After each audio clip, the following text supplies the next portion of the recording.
Crews working on the power lines. They say a storm knocked out power for about 13,000 customers.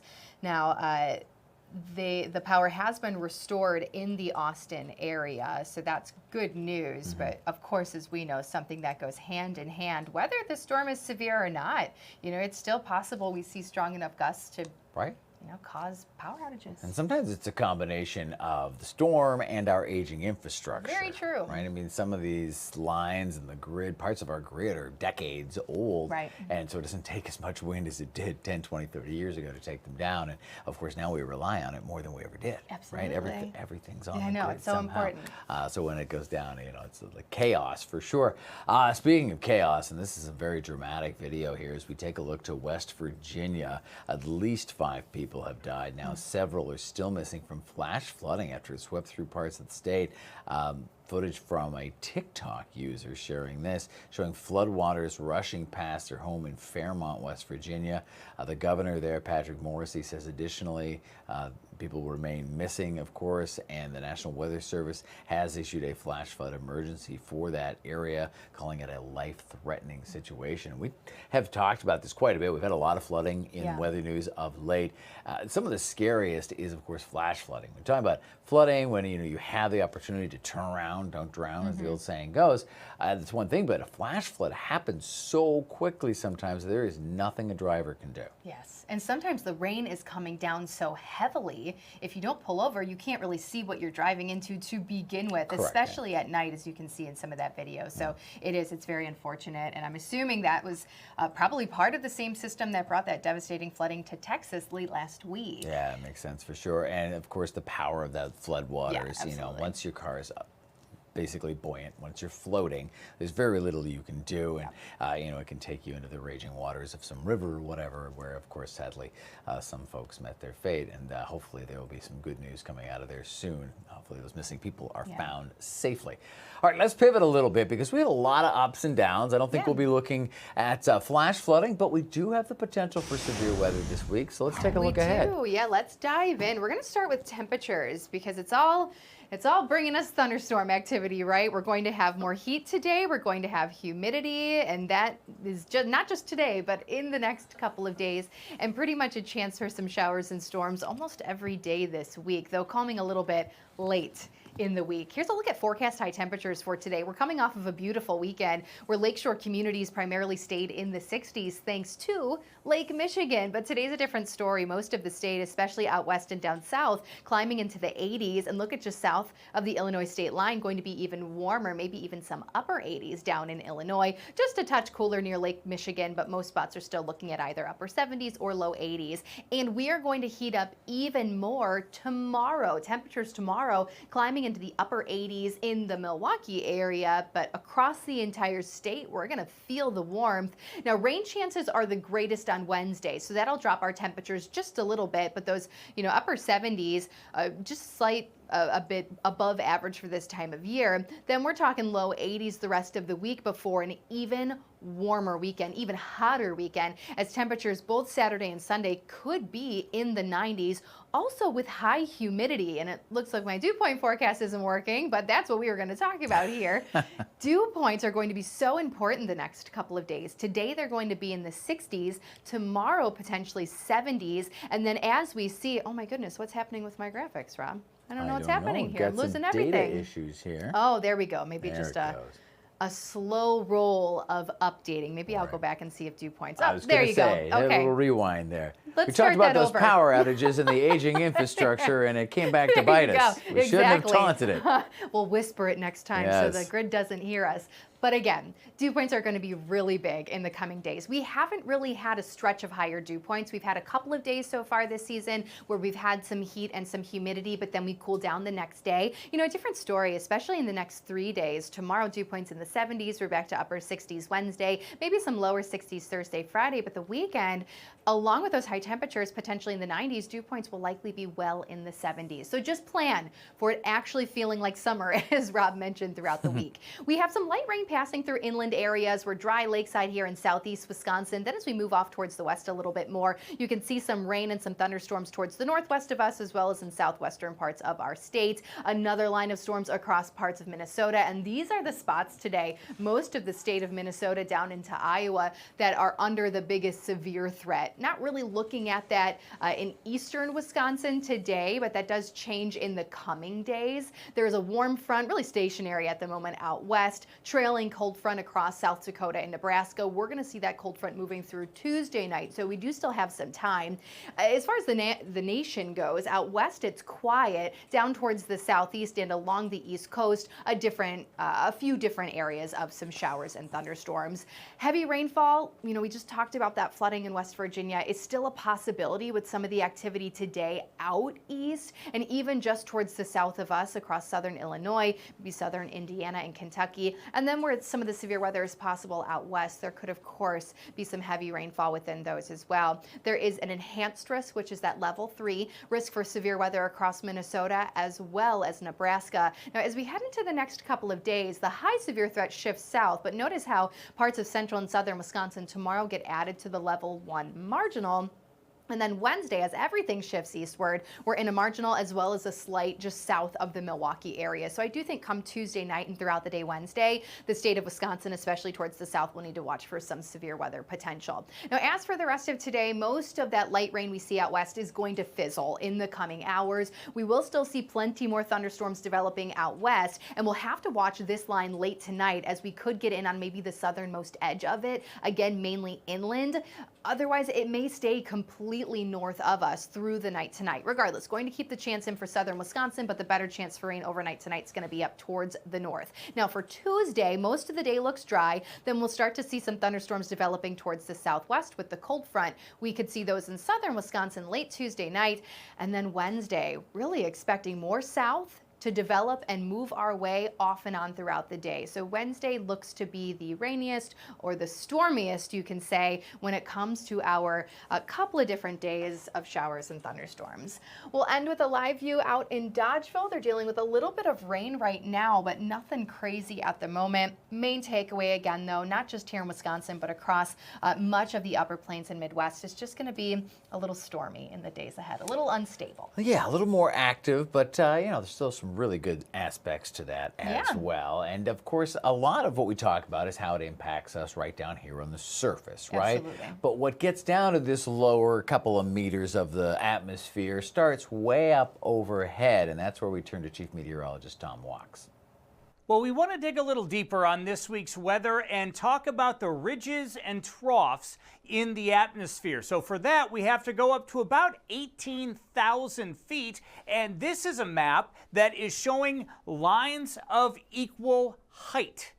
What do I mean by that? It's called geopotential height in meteorology. I know I'm really getting sciencey on you here. Well, this map is actually showing the height at which you would reach a certain pressure level, in this case 500 millibars for an air pressure. Why am I bringing this up? Well, because as meteorologists, we look at a map like this to try to determine where ridges and troughs are in the atmosphere. So take a look at this. Notice this little kink in the line right there in northern Indiana. That is just a tiny little trough of low pressure. It might not look like anything significant, but when we're warm and we're humid here at the Earth's surface, it doesn't take much to lift up that air. And this tiny little trough of low pressure can be just enough to lift that air and cause showers and thunderstorms. Now, the colors that you're seeing here, well, they don't necessarily represent temperature.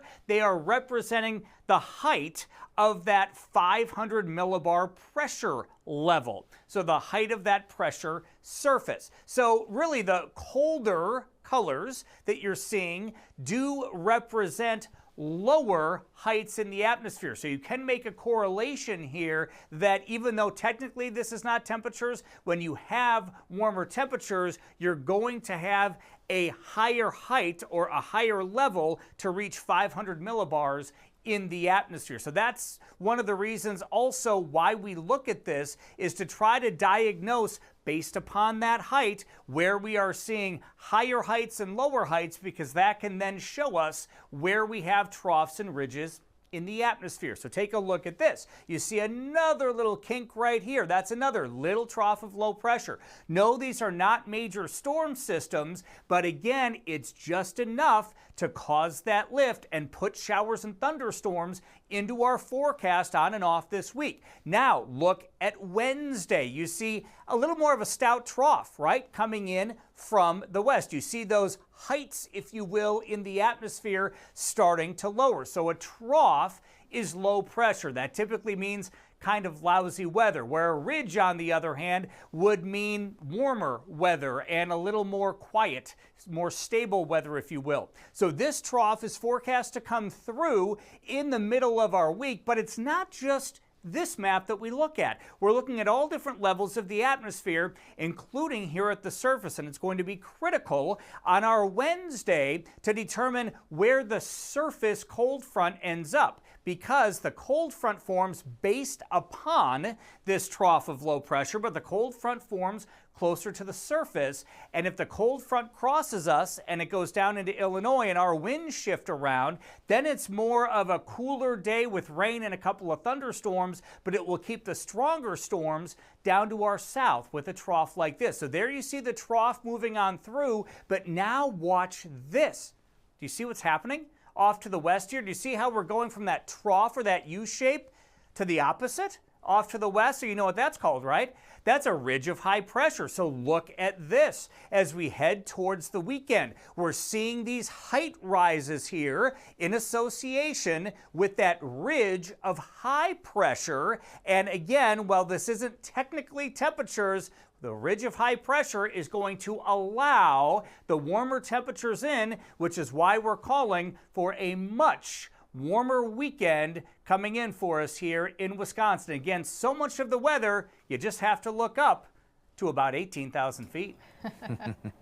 Yeah, we all live in the lower 7 or 8 feet, Yes. right? I mean, most of me lives in the lower 5 point something feet. But the upper levels of the atmosphere have such a huge impact on what's happening down here in the lower few feet where we live in. You know, even in high rises and elevation above sea level, it's just the tiniest little layer right against the planet. So much more happening on top of us. Yeah, exactly. And I think that's so helpful as a forecaster. We're not just looking at what's happening here at the surface. Correct. There are other systems that are higher up and frontal boundaries that really impact our weather quite a bit more. So we're looking at all levels, All right, basically. lots of fun, and quite the fun-looking new map. That Yeah, Tom I made know. for That's us, too. fancy. You might see that one again. I might have to borrow that one for Wake Up. All right, you're watching Wisconsin Weather Experts live right here on Fox Local and the Fox 6 YouTube channel. Still a little sunshine out there. We'll be right back.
Welcome back, everybody, to Wisconsin Weather Experts. Thanks for staying with us here on Fox Local as well as our Fox 6 YouTube page.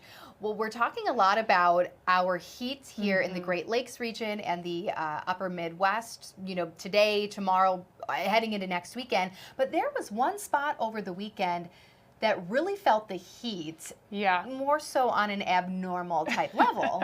And that's Alaska. That's where we're zoomed into right now.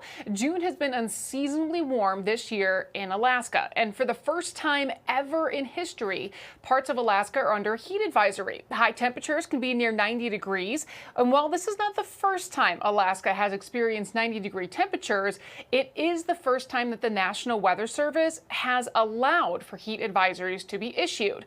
Hotter days in Alaska were previously issued under what we call a special weather statement, which we've had here in Wisconsin as well. But due to the use of the heat advisory label, it could help people better understand the severity and potential dangers that the heat can come with in that area. The administrative change by the National Weather Service has nothing to do with record heat or climate change. So keep that in mind. It solely has to do with the recognition that hot weather can have and impact portions of that area.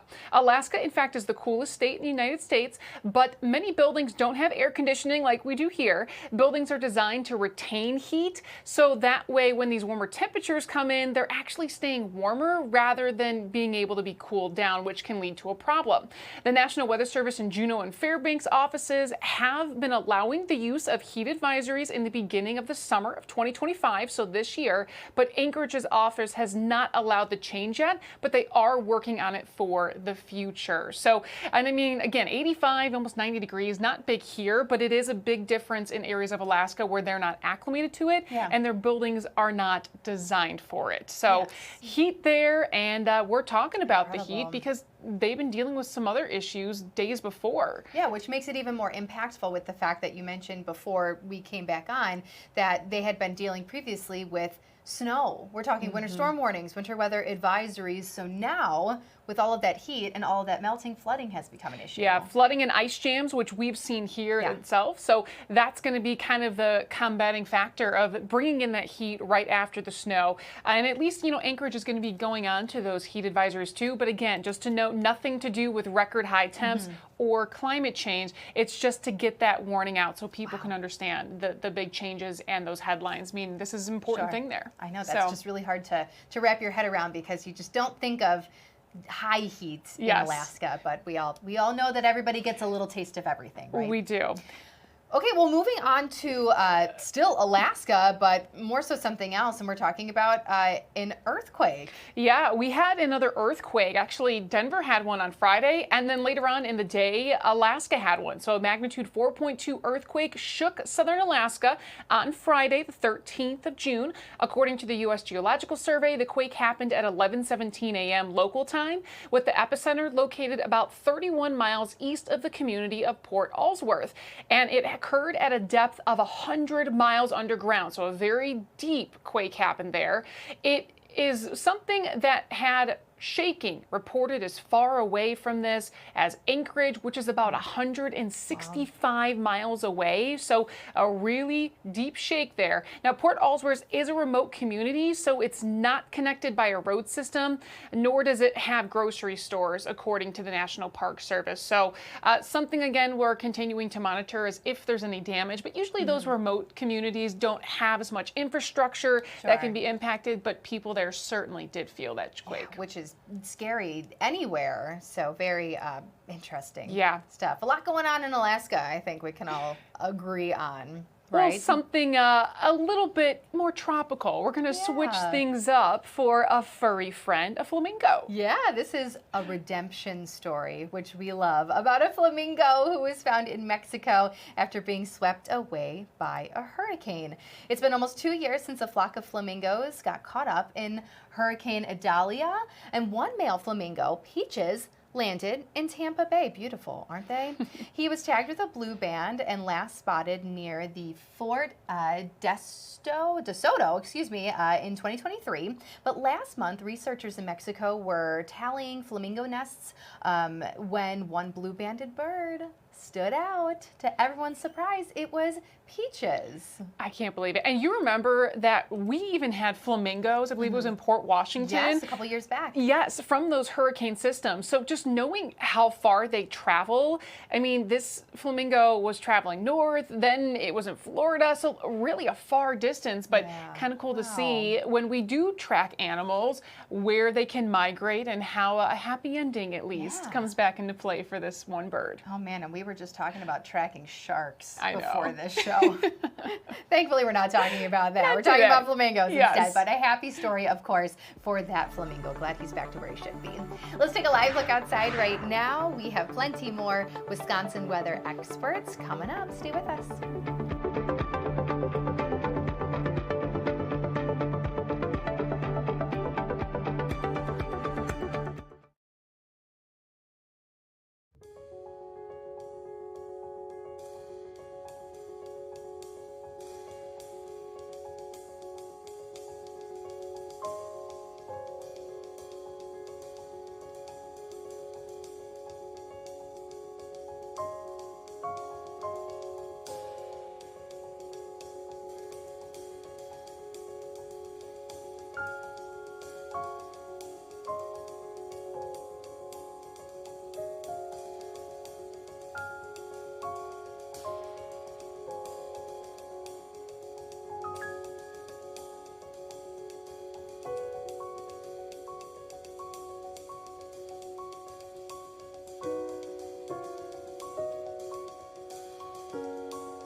Well, thanks for coming back with us on Wisconsin Weather Experts right here on Fox Local every day at noon. And we've been jumping around from historic heat to, you know, the high dew points, which are going to eventually make it here. But with the warmer weather, that usually means we have more crops and things we can do outside. Yeah. If you do have any questions, though, we are going to give you that full opportunity, whether it's something about, you know, your local farms, about birds, about weather, anything. You can scan that QR code right there on the screen. Send us your question, and we'll do our best to answer it and feature you on our show. Yeah, and maybe you have questions about strawberry picking. We talked a little bit about it late last week, knowing it was going to be this week for most spots, but a summertime staple, ready to pick in Wisconsin. Strawberries are becoming ripe for picking in southern portions of the state. Now, the lack of rain and cool weather can help strawberries grow more slowly, providing a larger and more delicious crop. Hot weather, on the other hand, makes the berries ripen faster and creates smaller strawberries. Picking season usually lasts 2 to 4 weeks and is going on right now. I gave a shout out last week to Bossies. I get their email alerts for when the strawberry picking season opens. And Lisa, you just had an opportunity to go up there and pick strawberries. I went yesterday, late afternoon, because I knew it was going to be so hot and humid this week. I thought now's the time to go. Now, that facility, that farm, did mention that the drought we had in the winter, so the dry months, did impact their crops, but there's still plenty of strawberries out there. Now, you did mention, Steph, that the heat can make them grow quicker, which can end that season sooner. I will say with the heat we're seeing this week, that should start to ripen a lot more of those berries. And again, usually only 2 weeks there typically, so maybe a good week you can find some dry time to get out with the There family. you go. A lot of really awesome farms here across southern Yes. Wisconsin, so be sure to check those out and support those small businesses. Thanks for staying with us for another episode of Wisconsin Weather Experts. We'll see you tomorrow here at noon.